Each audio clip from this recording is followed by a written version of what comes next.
Minister, speaking on Morning Ireland this morning, the former head of the Army Ranger Wing, Commandant Berry, said that the purported pay package for members of the Defence Forces to be announced today amounts to use his words, too little, too late. And it's hard to disagree with that, Minister. You talked earlier about Team Ireland. These are people who put their lives on the line for Team Ireland. And he said that what's on offer will work out at just €1 a day before tax for many soldiers.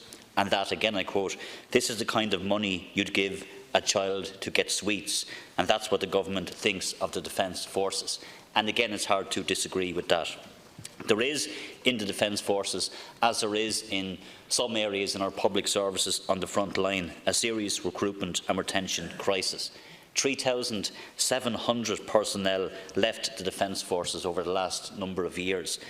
The average turnover, as we speak, is 9%, and in the Naval Service it's 14%. So these people are speaking with their feet. And they do so, Minister, because of the very low levels of pay that they receive.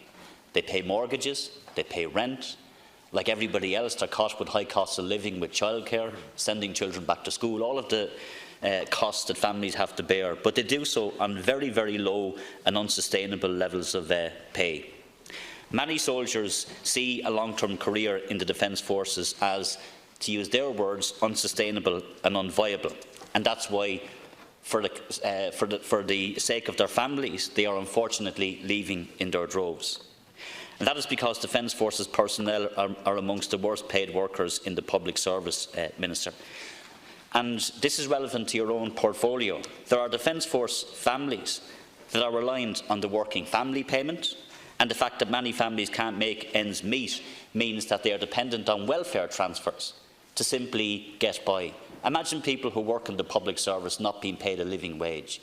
Imagine people who put their lives on the line. Imagine people who are the front line very often for this state, who are getting welfare transfers because the state won't pay them what they are due. And imagine when they legitimately ask for pay increases to compensate in the first instance for what was taken from them. These are people who had the FEMPI cuts imposed on them by others in this House in the past, unilaterally taken from them by previous governments. And all they're looking for is justice. All they're looking for is fair work. And they're also looking to be represented by a trade union or a representative body. And again, we hear from the government's cabinet meeting that there will be some movement in the area of pay and allowances. But as the Defence Forces are saying themselves, is too little too late. And again, some form of yellow pack collective bargaining for trade union trade union membership and for collective bargaining. So my question to you is this, Minister. Do you accept the words of Commandant Berry when he says this is too little too late? Do you accept that an awful lot more needs to be done to ensure that these workers are paid a fair wage? Do you accept it's unacceptable that welfare transfers are being paid to these workers? And will you commit to full collective bargaining rights for all members of our Defence Forces? Minister Doherty to respond. Thanks, Chair. And thanks, Deputy, for the question, which is obviously very topical today, given that Cabinet is currently sitting to address this particular issue, and the report that was prepared by the Independent Public Service Pay Commission is either being discussed or probably has been approved at Cabinet by this stage, and it will be published later on by the Minister for Public Expenditure. The report of the Independent Commission is the outcome of government's recognition to the challenges surrounding recruitment and pay issues in the Defence Forces, and so it isn't an abstract thing. It was put as a priority in the Public Pay Commission, and it was done initially, or in the first instance, over and above other people, because of how important government takes its commitment towards the people who serve us on a daily basis. And the recommendations will be published later on, and I do genuinely hope that they go a long way to addressing some of the concerns that you have raised here this afternoon, but also the concerns that were raised by Mr Berry this morning, and indeed other representations and families that I suppose that have come to each and every one of us over the last number of months, expressing their concerns and difficulties. Now, I'm not at liberty to go through the details of it, although I know probably everybody knows most of it already, right? But I like the job I have, and I don't want to get into trouble for saying something that hasn't been agreed at Cabinet. But there will be a press conference this afternoon, Deputy, and all of the details will be detailed arising from the public consultation, the public commission, and they will detail exactly what has been agreed.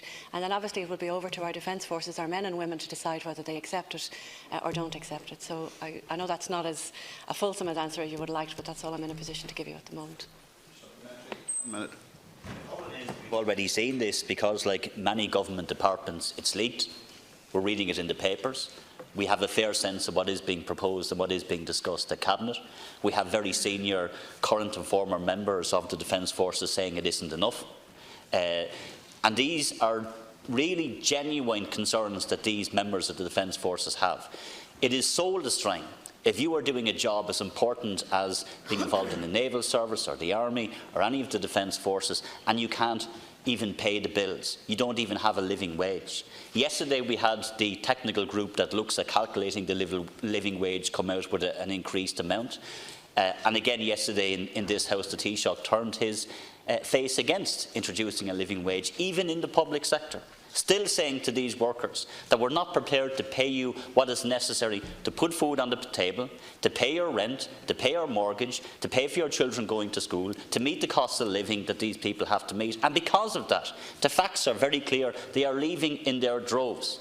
So that's what the message from the government is to members of the Defence Forces. It is too little too late, and an awful lot more needs to be done. And I'm asking you again, will you commit to ensuring that they get their just pay increases that they need, full restoration of all cuts that were taken, sustainable wages for members of the Defence Forces, and again, you didn't answer this point, full collective bargaining rights. They have the same rights as anybody else to be represented in terms of their working conditions.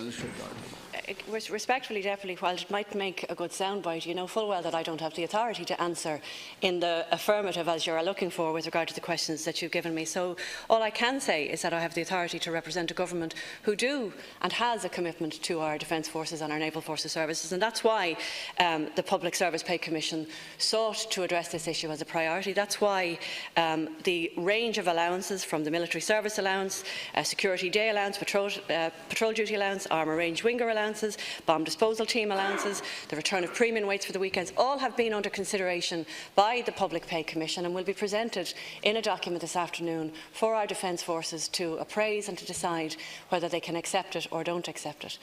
The priority from this government is to ensure... I'm sorry, I can't hear you when I was speaking. Apologies. Sorry, thank you. The only thing I can say to you is that... Great to see you converted over to their side.